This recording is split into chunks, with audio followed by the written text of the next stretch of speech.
How to enable or disable keep symbol panel open on the keyboard for the Samsung Galaxy S25 series.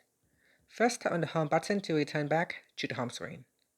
Now from the home screen, swipe down at the top to open up quick settings.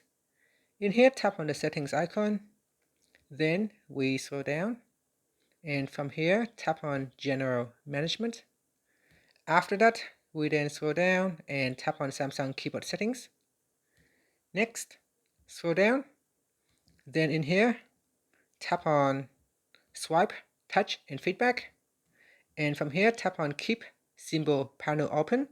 Tap on the toggle button to turn it off or switch it on. And that's it. Finally, tap on the home button to go back to the home screen. Now here, if I touch and hold on the symbol key, it will keep this panel open.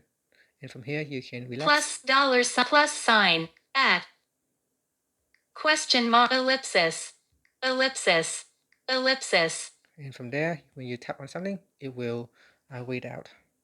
And that's it. Thank you for watching this video. Please like and subscribe to my channel for more videos.